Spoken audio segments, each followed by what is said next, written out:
Today I want to talk about an author who's been particularly important to me, namely Frederick Buechner. Stay tuned.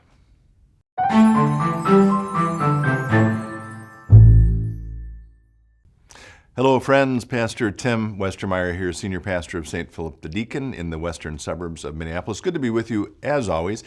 I don't know if any of you have Instagram accounts. I've been sort of playing around with an account related to this channel. It's called Reflections on Faith. And as you may know, when you create that account, it invites you to have a little summary of who you are or what you're posting there. And, because it's very few words, it forces you to really distill down that summary. And in my case, it reads Reflections on Faith. That's the title of the account. And then it says, Tim Westermeyer, husband, father, and pastor at St. Philip the Deacon in Plymouth. And then it says, aficionado of books, typography, and watches. And that first one, books, is certainly a really important part of my life. And I actually think back as well, that's one indication of the central importance of books for me. Another is when I first became a pastor now, 20 years ago or so. I think I've talked about this before. I had worked in the business world for about a decade, and one of the most sort of powerful feelings I had when I first sat in my office, my study, whatever you want to call it, as a pastor, was being surrounded by bookshelves, and therefore being surrounded by the books I had already at that point started to collect. And there was a sense of community with all of these, I'll call them conversation partners, some of them long dead, some of them still living, who were the authors of the books in my particular library. One of those authors who has been particularly important to me, and I've talked about him many times here before, is a gentleman named Frederick Buechner. And he passed away. He died at the age of 96, 10 days ago from the day we're taping this. We're taping this on August 25th, 2022. He died on August 15th, again, at the age of 96. So I wanted in this episode to lift up not all of his work, certainly. He wrote more than 30 works of fiction, of nonfiction, of collected sermons, of essays. But I'm going to lift up a handful of them for you that are in my library. It turns out many of these are actually inscribed or signed by Frederick Buechner. Years and years ago, I sent him a whole box of my books by him and just said, hey, would you mind signing these? And I wrote a check to have him cover the shipping. And so a lot of these are signed by him. So let me lift up a few, both to thank him for what he's meant for me in my life, but also to invite you, if you're interested, to check some of these books out. All of them are worth reading. So there are a couple trilogies. The first is this trilogy, which he may in some ways be best known for. It's made up of Wishful Thinking. Each of these are sort of dictionary type books. Wishful Thinking, A Seeker's ABC, and I'm going to come back to a word in that book later. Whistling in the Dark, which is sort of its parallel companion called, again, Whistling in the Dark, A Doubter's Dictionary. So whereas Wishful Thinking is maybe, you might think of it as a little bit more positive, Whistling in the Dark has entries that are, I don't know if negative is the right word, but coming from a place of doubt, let's call it. And then there's one called Peculiar Treasures, which isn't about theological concepts or ideas or words, but it's about, well, as the subtitle says, a biblical who's who. So that's the first trilogy. I don't think I'm doing these, by the way, exactly in publication order.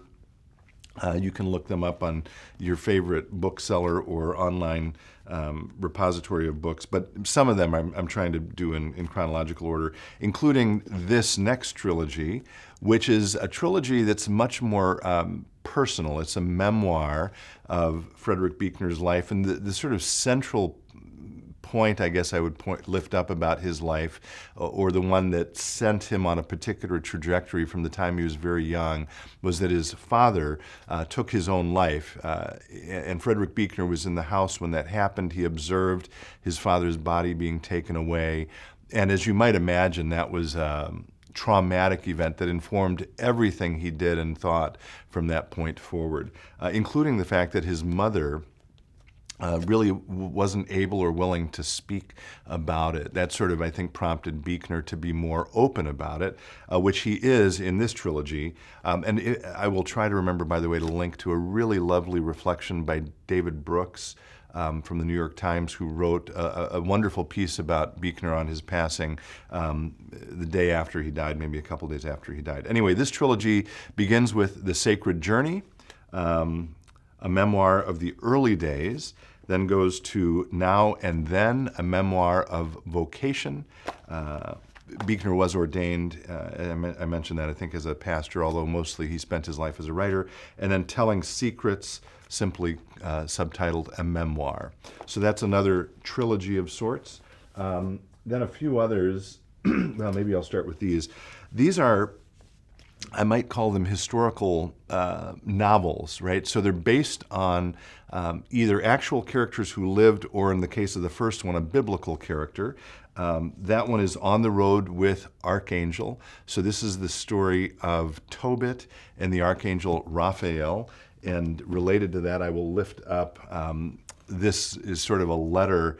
Well, it's not sort of, it is a letter of blessing from Frederick Buechner to me personally on my ministry. And he, in this letter, I'll read it. May God bless you in your life and ministry, and may the Archangel Raphael be with you on your way as he was with Tobias and his faithful dog. So that's lifted up from On the Road with Archangel, that story. So that's the first of those.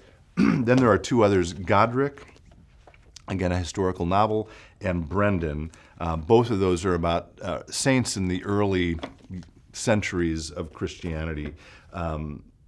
Each deserves its own sort of reflections another time maybe.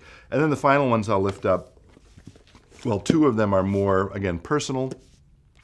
The Longing for Home, Recollections and Reflections. Again, this is sort of a personal reflections. And then The Eyes of the Heart, a memoir of the lost and found. And then finally, Speak What We Feel, Not What We Ought to Say, which is lifted from a line from Shakespeare. And this is a book, Reflections on Literature and Faith.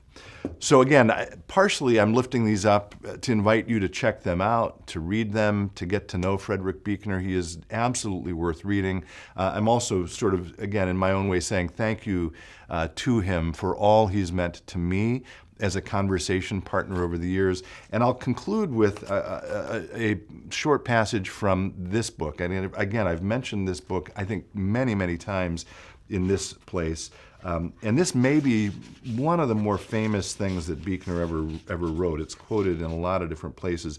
And it's the entry called Vocation, which, as he points out, is from the Latin vocare, which simply means to call. And the point is, vocation has to do with what is God calling you to do in your life. And I'll lift up two parts of this short passage. First, the kind of work God usually calls you to is the kind of work, A, that you need most to do, and B, that the world most needs to have done. I think I've probably even said that in this place before. And he concludes this entry with neither the hair shirt, right, so something that makes you uncomfortable or painful, neither the hair shirt nor the soft berth, so the place of absolute comfort, will do. The place, he says, God calls you to is the place where your deep gladness and the world's deep hunger meet. I feel blessed in my own life. I hope, I pray that I have found that place in my life as a pastor. And Frederick Buechner was very instrumental and very helpful in getting me there. My prayer for you is that you can always be listening for God's voice calling you. And I pray that Frederick Buechner might be a good conversation partner for you as well. Thanks as always for being with me. Be well, stay in touch, and God bless.